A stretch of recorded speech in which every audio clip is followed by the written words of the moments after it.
Jacqui is not at all the kind of person you'd think might have struggled with homelessness. But after a series of events, life as she knew it began to unravel.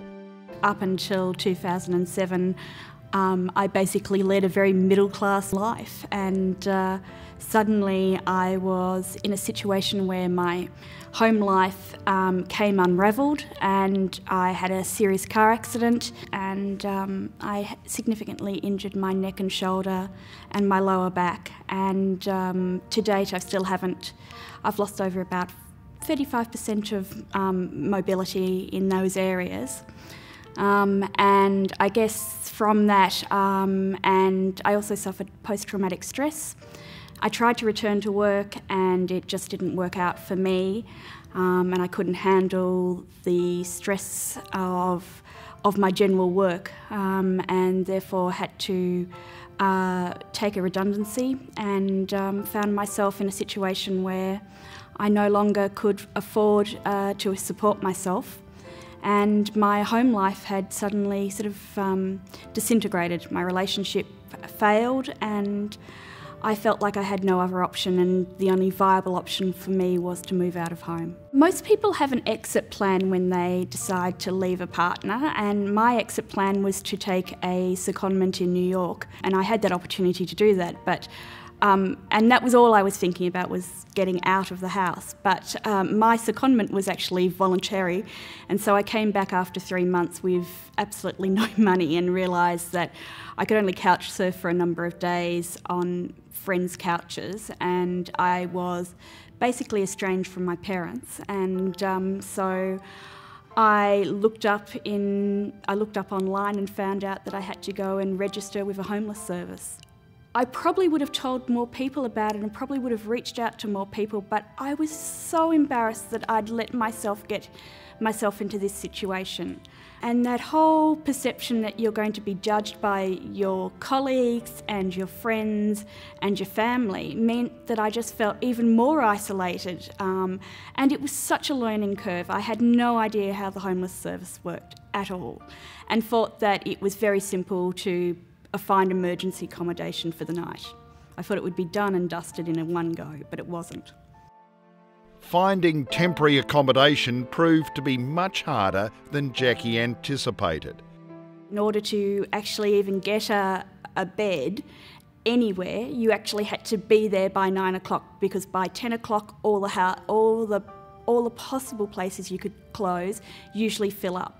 There was no emergency whatsoever, and so for a number of days I had to sleep rough, and that was very hard. So I slept out in the middle of August, in the middle of winter, and they were very, very kind, the homeless service that I went to. They offered me a swag, and I only had the stuff that I'd taken across to America with me, and so I pulled my suitcase around and found a building that was safe for me. And I did that by myself, which wasn't advisable according to people who were in the sitting room or the waiting room of this homeless service. People were saying that you should, stay in a group, but that just didn't feel right to me. I felt more vulnerable like that.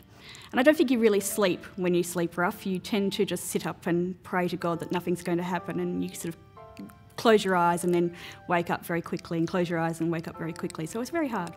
In the end, I slept rough on the back steps of the South Yarra Library, because it was close to my home and I felt safe, and it was an area that I knew very well. So it was incredible, and I used to watch my partner go to work every morning, and then I would cross the street and go into the park, which was opposite, and have a bath in with the cold water in the toilet area. You don't think about anything else except where you're going to put your head down. Have you got all your items with you? Because you're constantly moving. There's no safe place to put anything. So you're constantly carrying everything that you own around with you. Jacqui found out firsthand just how traumatic it was to be homeless. Literally sitting around in waiting rooms waiting for my number to come up and to talk to a housing worker. And then after that, then it was a rush to get down and get somewhere to get a free meal if that was possible. And then after that, it was, I was trying to look after my own health at the same time. All you worry about is are you going to have enough money? Will you get a bed this time, and will it be a safe place? I did manage to get emergency accommodation and hotel rooms for 4 or 5 days, and then I was placed in the Gatwick for another 5 days. The first night at the Gatwick, someone broke my door down and demanded cash from me, and it was very threatening, and so I just elected not to go back there. I had no idea. I think I perhaps was quite naive, and I was perhaps very trusting, and someone who's not very streetwise either. Sometimes you can wash at drop-in services. You can wash your clothes, which is fantastic, because if you don't have an opportunity to use a washing machine, and it can be quite expensive, to be able to wash your clothes is great. But I noticed that people would steal stuff even if it was in the washing machine in the wash, and you'd go, oh, I can see that's my jumper. I'm sure I have exactly the same jumper, and then you'd realise I really don't want to fight someone over that. So I sort of tended to not be sort of confrontational. After months of living like this, Jacqui hit rock bottom. Rock bottom was medicated-induced psychosis. I was seeing a number of doctors, and there was a overload of a certain chemical which turned into serotonin syndrome, which is where you get too much serotonin in your system and you have a psychotic break. And being placed, voluntary I might add, in a psychiatric unit at the Alfred Hospital, and having thrown away my phone in a psychotic state because I was so paranoid, and not having anyone to talk to, and couldn't remember anyone's telephone numbers, and being in there for 5 days. Following her hospital admission, Jacqui found shelter in a rooming house. There, she confronted a whole new set of issues. So after that period, I managed to get into a women's refuge, and I was allowed to stay there for 2 months. And during that time, I had an intensive housing worker who managed to find me a rooming house in St Kilda. There was a lot of disharmony. There were a lot of yelling, and there was a lot of fights, and I noticed on the weekends it was a time when things escalated a lot, and people did a lot more drinking, and therefore there was a lot more argument and there was a lot more violence. So I tried on Sunday afternoons to perhaps help break down some of those barriers and to build a bit more trust. And I honestly thought if we all talked a little bit more, we wouldn't have arguments about who's using which washing machine or who's stolen their milk out of their fridge or whatever it was. So we started a knitting group, and I applied for a small community grant from Port Phillip Council, and we did knitting for about a period of 6 weeks. It was relatively successful until someone got very upset and tried to hurt someone else with a knitting needle, and I forgot that sometimes knitting needles can be used as weapons. I stayed there for 2.5 years, and then I was offered another rooming house that's run by St Kilda Community Housing Group, and I was offered very fortunately within this rooming house, a self-contained studio apartment. So in the rooming house that I was at in the first place, I had to share the bathroom and the kitchen and all the living areas. You'd find you couldn't really cook, and all your food would disappear, and so you always had to keep everything in your room, whereas having a self-contained unit allowed me to feel a lot more secure and safe. And I've had far less robberies and break-ins into my room in this new place than the first place. Despite the trauma Jacqui's experienced, things have started to turn around. It's taken me 7 years to tell my story about being homeless to more than just a small circle of friends. It took me at least 3 or 4 years, probably 5, to be really truthfully honest, to reconnect with my family.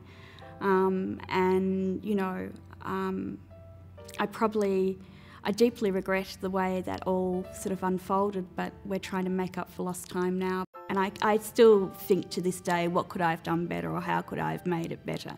But there is part of you that just has to move on, and you have to say, what has happened, and I need to make the best of whatever situation occurred. I started my studies in 2011. I went back and did a leadership course that was run by an organisation, and that eventuated and turned into a community development diploma at RMIT. I now sit on 4 boards, two of which is with non-profits and 2 are paid. So I would really like to continue my work in that area of being a board director, and continue to be an advocate for people who have suffered from mental illness and have experienced homelessness. Jacqui believes that rapid housing and building more affordable housing are the keys to reducing homelessness. So rapid housing is about state governments and federal governments investing in a large, far greater amount of properties, so that when people do become homeless, they can be housed very quickly rather than going through the rigmarole that I went through. So you don't have to go and sleep on the streets. You don't have to go to a women's refuge. You're immediately put up into a house and you can re-establish yourself. And I think I really am a strong advocate for that, because I think the more time you spend in the homeless system, the more scarred and the less trust and the more impact it has on your health, both physically and mentally. Put more money into building properties and giving people homes. That's what most people want. And in order for anything to happen, you know, if you think about Maslow's theory, it's, you know, shelter is at the top. I didn't realise how much resilience I had and the ability to bounce back from a situation like this. And in many ways, it's changed my whole view on life.